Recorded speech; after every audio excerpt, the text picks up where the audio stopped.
Hello and welcome back to the channel. Today we are making homemade Cheez-Its. With only 5 simple ingredients, you can make this addictive snack at home. I'm very excited. It's my first time making homemade Cheez-Its, and let me tell you something, I haven't had a Cheez-It in years. It's been years. That should be illegal. But today we're gonna remedy that by making them homemade, and they're gonna be 10 times better than store-bought, because why wouldn't they be? Would you rather have a store-bought Cheez-It with all of those ingredients, or would you rather have a homemade Cheez-It with only 5 ingredients and it's delicious? So let's get right into it. First things first, I need to grate this seriously sharp cheddar cheese. I'm using this grater that has fine holes, really tiny holes, so that the cheese is really finely grated. I didn't want it to be too thick because we're gonna end up mixing it up anyway, so this would just make it easier. I wonder how many Cheez-Its, okay. I wonder how many Cheez-Its this recipe yields. How many are we gonna get? Is it gonna fill like a bag? I don't even know. And I know you're probably thinking, why can't you just buy grated cheese already? Listen. Your first lesson in cheese is the grated cheese from the store is no good. That's all you need to know. It has like a film on it. They put a film on it so the cheese doesn't stick together when it's in the bag, and it's gross. It takes away from the taste. It's not even good. You need to get a block of cheese. That's what you need. All right, if I had access to a cow, I'd be getting it straight from the cow. Oh my gosh, this grater is grating my fingers. My fingers are gonna get scrapes. I still have more cheese to grate, but before I continue, I just wanna measure out 1 cup of flour and put that in the food processor so then I can add in the cheese right on top of that. They say it's best to measure flour and other ingredients too, I guess, with a food scale, because that's the most accurate measurement you're gonna get. But I don't have one, so next best method is you fluff the flour up like with your spoon in the bag, and then you spoon it into the cup. I'm so excited to try these because you know how addictive Cheez-Its are. You know that. So I'm excited to just have a new snack. You know, sometimes you just want a nice crunch. You just want a nice crunchy snack. Could this be it for me? We're gonna find out. And then I just take a knife and I just level it off like this. The oven is preheated. Putting the flour right in the food processor. Trying not to spill all of it. And you can see here how finely grated the cheese is. That's why I like using that attachment, because it's so fine and so small. I'm adding that right into the food processor. Again, trying not to spill all of it, but failing. I'm just finishing off grating the rest of the cheese, and then I'll add all that in.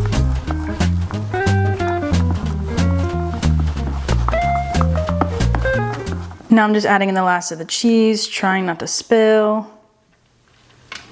There we go. It looks like so much more cheese when it's grated. Grabbing our good old huge container of salt and using a ½ teaspoon, adding that in there.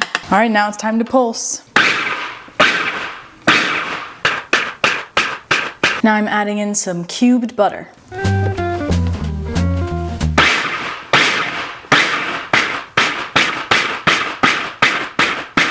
Now I'm adding in some milk.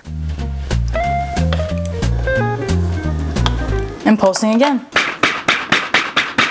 It definitely looks different with the milk added into it.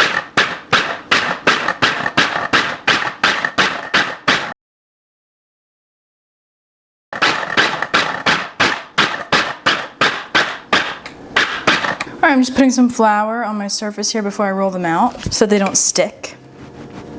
This is exciting stuff, everybody. Okay, this definitely doesn't look like a lot of dough, but that's fine. It's our first trial run. If I like it, I can always double it. All right, just putting that all together before we roll it out. I'm just kind of forming it with my hands, kind of in a square, but not really. And we're supposed to get it super thin because they puff up. Oh gosh, did you see that?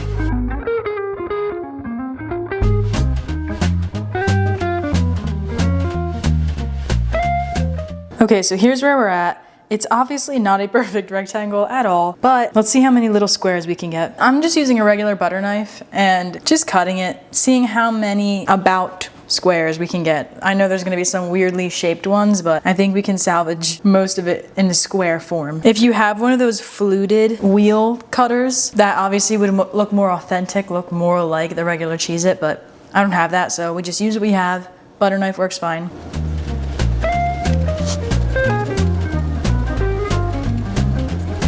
And I don't know if I cut it as thin as it's supposed to be cut, but I did my best. Again, this is a trial run. It's our first time. I don't think it's that big of a deal, but we will find out.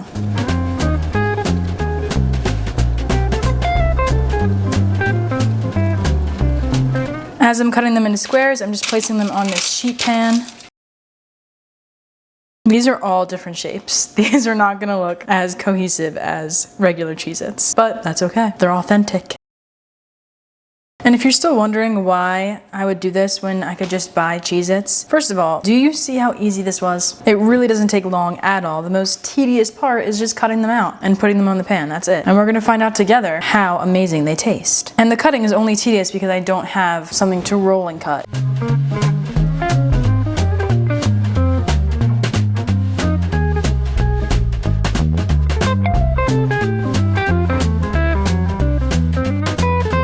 I debated whether or not I was going to poke holes in these because it's unnecessary, but to make them look authentic and really look like a Cheez-It, they need to have the hole in them. And I didn't have anything to do it with, but I found these tongs in the drawer. It's working out pretty nicely. It looks so much more like a Cheez-It when it has the hole. Some of these are pretty thick. We have thick ones, we have thin ones. We're just going with the flow here. And this recipe definitely made a lot more than I thought it was gonna make. Now before putting them in the oven, I'm just sprinkling it all with salt.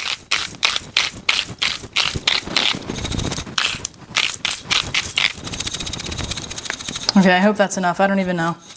All right, and this is what they look like before going into the oven. We have some funny shaped ones over here, but that's okay. They're all gonna taste the same, so it doesn't even matter. Unbaked Cheez-Its.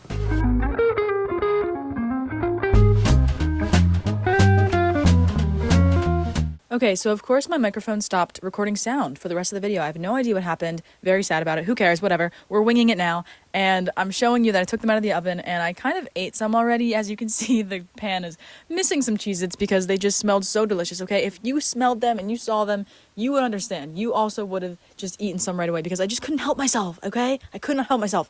They look so exactly like Cheez-Its. It's actually crazy. And I'm giving you a closer look here. You can see the thickness, you can see that they look crunchy and salty and so good.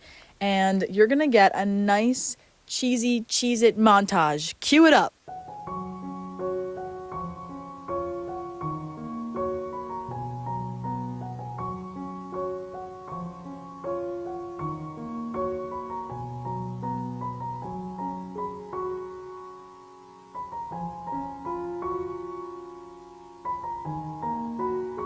Okay, so it's time for the taste test. Your favorite part, definitely my favorite part. Here we go. It's a nice crunchy one. I made sure of it. And crunch, there we go. Nice and salty, crunchy, cheesy. It just doesn't get better than that. And you can see here, I'm holding the microphone up to my mouth so you could hear it crunch really loud. And of course, that backfired because it didn't record a single thing. So there we go. I'm showing you one that's a little bit thicker. And because of that, it's not as crunchy. So that's why it's so important to roll them out as thin as possible so that you can have them as crunchy as possible. These Cheez-Its are absolutely addicting. They're so delicious. They are the perfect snack because you're getting the best of all worlds. You're getting salty, crunchy, cheesy, buttery. I mean, it really tasted so good, and I highly recommend you give it a go, okay? That is all I have for you today. Thank you so much for watching. If you have any suggestions for what you want me to make next, put them in the comments below, and I will see you next time.